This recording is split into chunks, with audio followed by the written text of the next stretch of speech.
ধর্ম মানেন না। আপনার বস জানতেন না, আপনি জানতেন না, আমিও জানতাম না, কিন্তু আমি বিশ্বাস করতাম। তিনি বলেছেন যদি এই প্রশ্নের উত্তর পান তবে হয়তো ইসলাম গ্রহণ করবেন। আমি আপনাকে ব্যাখ্যা করছি। কারণ এখন এআই খুব বিপজ্জনক হয়ে গেছে। আমার নাম নিসা, আমি আরবি এবং কোরিয়ান ভাষার অনুবাদক। আমি ডক্টর জাকির নায়েককে একটি প্রশ্ন করতে চাই। আমার বস ধর্ম মানেন না, কিন্তু তিনি কিছু প্রশ্নগুলো আমাকে করেছেন। তিনি বলেছেন যদি এই প্রশ্নের উত্তর পান তবে হয়তো ইসলাম গ্রহণ করবেন। আমি উত্তর দিতে পারিনি, তাই ডাক্তার দয়া করে প্রশ্নটি শুনুন। আমার বস বলেছেন কেন কোরআনে কৃত্রিম বুদ্ধিমত্তা, এআই এবং কম্পিউটার প্রযুক্তি সম্পর্কে কিছু বলা হয়নি। কারণ এখন এআই খুব বিপজ্জনক হয়ে গেছে। এটি অনেক কিছু করতে পারে, যে কোনো কিছু সিদ্ধান্তও নিতে পারে। আমার বস এই ব্যাপারে খুব কৌতূহলী। ধন্যবাদ। আপনার বসকে বলুন কোরআন কোনো সায়েন্সের বই নয়, SCIENCE। যদি কোরআন সায়েন্সের বই হতো তবে এটি বিশালাকারের হতো। এই যে ভবনটি দেখছেন এর ভেতরে যত বই রাখা সম্ভব সব বই মিলেও এর সমান হতো না। যদি কোরআন বিজ্ঞানের বই হতো আর এতে সব বৈজ্ঞানিক তথ্য উল্লেখ করা থাকতো তাহলে কোরআন এতটা বিশাল হয়ে যেত যে আপনি কোনোদিনও তা পড়ে শেষ করতে পারতেন না। আপনি কি বুঝতে পারছেন? হ্যাঁ ডক্টর। কোরআন কোনো সায়েন্সের বই নয়। সায়েন্স, আপনি যদি জিজ্ঞাসা করেন কোরআনে কি লেখা আছে 2 আর 2 মিলে 4 হয়, না, কোরআন কোনো সায়েন্সের বই নয়, এটি নিদর্শনের বই, SIGNS। তাই আমাদের দেখতে হবে কোরআনে যা কিছু বলা হয়েছে তা যেন ভুল না হয়। যদি আপনি মনে করেন যে কোরআনের সব কিছুই উল্লেখ থাকা উচিত, তাহলে ভাবুন তো বিজ্ঞানে কত হাজার হাজার PhD আছে, doctor, engineer, heart specialist, brain specialist, এই সব কিছু যদি কোরআনে লেখা হতো আর আপনি তা পড়া শুরু করতেন তাহলে আপনার পুরো জীবনেও তা শেষ করতে পারতেন না। ঠিক না বেঠিক?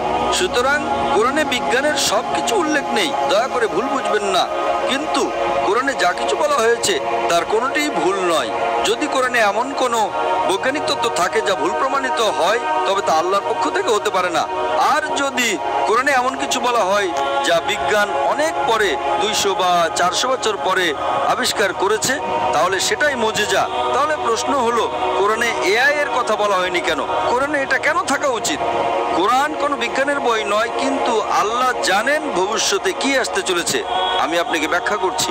1 নম্বর, মানুষ আমাকে প্রায় জিজ্ঞাসা করতো যে ইসলামী শরিয়া অনুযায়ী যদি আপনার কাছে ভিডিও রেকর্ডিং থাকে, যদি কোনো ভিডিও রেকর্ডিং থাকে যে কেউ চুরি করেছে, ইসলাম অনুযায়ী সেটা প্রমাণ নয়, এটাকে প্রাথমিক প্রমাণ হিসেবে ধরা হয় না, এটা দ্বিতীয় প্রমাণ।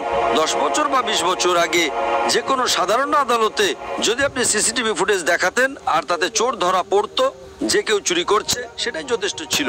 কিন্তু ইসলামে তা নয়, ইসলামে চোখের সাক্ষী প্রয়োজন। তখন মানুষ অবাক হয়ে বলতো এটা কেমন ধর্ম, কোনটা বেশি নির্ভরযোগ্য, প্রত্যক্ষদর্শী নাকি ভিডিও রেকর্ডিং, কোনটা ভালো, ভিডিও রেকর্ডিং ঠিক না ভুল? আপনার বসকে জিজ্ঞাসা করুন।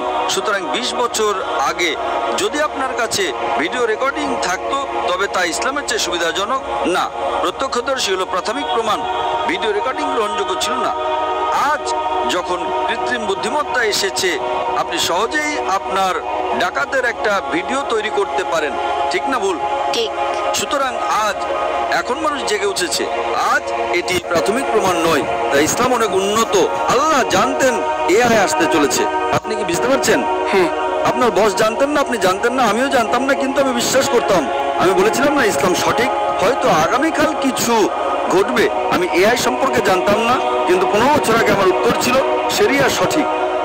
আমরা জানি না আগামীকাল এমন কিছু ঘটবে যে ভিডিও রেকর্ডিং যথেষ্ট প্রমাণ হবে না, এটাই ছিল আমার উত্তর, এবং আজ আমার উত্তর সঠিক। আপনি কি বুঝতে পারছেন?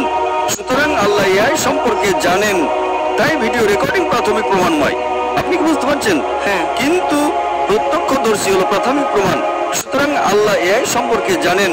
যদি তিনি সবকিছু লিখতে শুরু করেন, আপনি ছোট কোরআনই পড়েননি, আপনি চিকিৎসা, ভ্রূণতত্ত্ব সবকিছু সম্পর্কে কি পড়বেন? না, এটি একটি টেলিগ্রাফিক মেসেজ। সুতরাং এটি ঈশ্বরের পক্ষ থেকে নয়, তা প্রমাণ করার জন্য আপনাকে ভুল খুঁজে বের করতে হবে। কিন্তু এটি ঈশ্বরের পক্ষ থেকে, তা প্রমাণ করার জন্য আপনাকে এমন জিনিসের কথা বলতে হবে যা মানুষ জানতো না।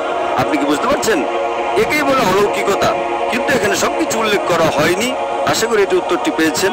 আপনাকে অনেক ধন্যবাদ ডক্টর।